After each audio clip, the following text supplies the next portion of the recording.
محترم سران دولت ها و روانان هیئت ها، خانم و جنابان، با کمال میل همه شما را به همایش سطحی بلند بخشیده به حزب پریاکا خیر مقدم میگویم. همزمان برابریت آذربایجان جهت مساعدت در برگزاری این نشست مینتداری خود را بیان مینمایم. ما این همایش را از جمله همچون آمادگی به اولین کنفرانس بین‌المللی باید به حزب پریاکا که ماه می سال آینده در شهر دوشنبه دایر میگردد ارزیابی مینماییم. هدف اساسی چهارمین امروزه پیش از همه روانه کردن سعی و تلاش‌های جامعه جهانی برای پیشگیری از آبشوی با صورت میوه پریاکا و نگاه داشتن نظام‌های اکولوژی آنها میباشد. حاضرین گرامی، اهمیت خاصه ذخیره‌های آب و دسترسی به این منبع حیات مهم به همگان معلوم است. البته پیشرفت و شکوفایی همه کشورهای جهان از این گنج بی‌بها وابستگی دارد. امروز ما شاهد آن هستیم که زیر تاثیر تغییرات اقلیم پریاکا که به طور عموم 75% منبع اساسی ذخیره‌های آبی آشامیدنی به حساب می‌روند با سرعت کاهش می‌یابد. باعث تذکر است که بر اثر این پدیده نامطلوب ساکنان منطقه‌های نزدیک به حریم از بالاروی سطح بر رنج خواهد داشت. مردم منطقه‌های بلندکو در این زمینه به خطر سیل و آبخیزی و یخ و ترم دچار گشتند. قلمروهای پایان‌ها باشد در تأمین آب تازه آشامیدنی تنقیصی می‌کشند. برای مثال در تاجیکستان تقریباً 30% پریاکا در دوام نیم عصر گذشته آب شده از 14,000 پریاک کشور زیاده 1,000 باره نابود شده است. 13,000 پریاک کوهی باقی مانده 60% منبع ذخیره‌های آبی منطقه آسیای مرکزی را تشکیل می‌دهد.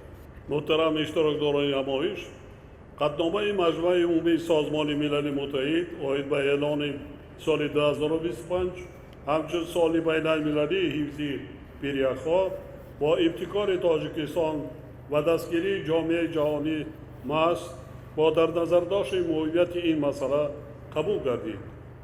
موافق این قطعنامه شروع از سال 2025 سنه 21 مارس همه ساله همچون روز جهانی پریاکا تشکیل می‌گردد. تاجیکستان در این نهاد بین‌المللی سهم مالیوی خود را گذاشته از دیگر دولت‌ها، سازمان‌های بین‌المللی و منطقه‌ای دعوت می‌نماید تا در این سهم حصه‌گزار باشد. کشور ما بر اساس قطعنامه سازمان ملل ماه می سال 2025 در شهر دوشنبه اولین کنفرانس بین‌المللی را در موضوع حفظ پریاکا دایر خواهد کرد.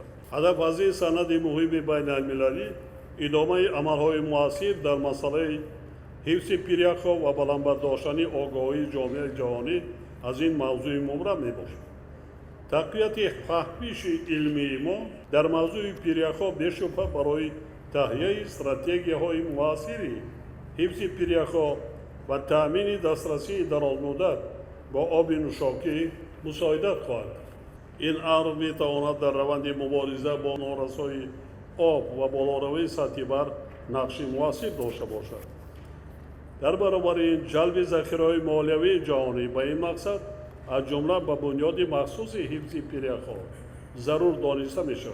با مقصد آموزش دقیق تاثیر تغییرات اقلیم و پریاکای منطقه همزمان پیشنهاد می‌شود که با سرپرستی سازمان جهانی آب و هواشناسی و در همکاری با دیگر شریکان رشد در شهر دوشنبه مرکز آهنگسازی منطقوی عاید به یخشناسی تأسیس داده شود. حاضرین گرامی، تاجیکستان با وجود آنکه دارای ذخیره‌های فراوان آبی تازه از جمله پریاکا، کل‌ها و دریاهاست و مشکل‌های مربوط به آب پیوسته توجه مخصوص ظاهر می‌نماید.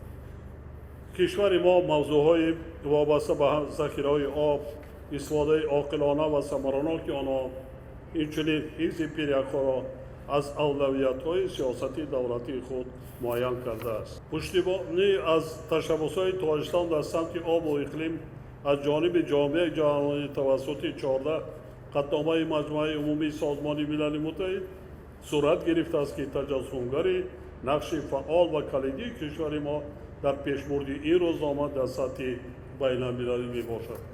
این حالت در نوبت خود جهت رسیدن به هدفهای گلوبالی هم آهنگ شده در ساحه آب از جمله آنهایی که در روزنامه 2030 оид ба рушди устувордар шудан заминаи сазоворро фароҳам месозад. итминони комил дорам ки натиҷаҳои нишасти имрӯза барои ғанӣ гардонидани муҳтавои чорабиниҳои конференсияи 29-уми созмони милал оид ба тағйироби иқлим саҳми босазо хоҳанд дошт. ин натиҷаҳо ҳамчунин барои баррасӣ дар дигар платформаҳои байналмилалӣ аз ҷумла конференсияи сеюми созмони милал оид ба кишварҳои рӯ ба тараққии маҳсур дар хушкӣ ки ба наздикӣ дар ботсвана доир мегардад мусоидат мекунанд. боварем ки меҳмат нигарониҳои ҳамаи мо дар масъалаҳои вобаста ба обшавии пиряхҳо, норасоии об ва хавфҳои офатҳои табиӣ мавриди таваҷҷӯҳи махсуси ҷомеаи ҷаҳонӣ қарор мегирад. тоҷикистон азм дорад дар ҷараёни конференсияи байналмилалӣ оид ба пиряхҳо дар соли 2025 ба ин муколама идома диҳад. мо барои ҳалли ин масъалаҳои муҳим метавонем дар платформаи душанбе қарорҳои мушаххас ва судмандро барои таҳкими фаъолияти ҷомеаи ҷаҳонӣ дар ин масъил муҳокима ва қабул намоем. дар хотима ба ҳамаи иштирокдорон дар роҳи расидан ба ҳадафҳои дар конференс муайян шуда комёбӣ орзу менамоям. аз таваҷҷӯҳатон сипос дорам.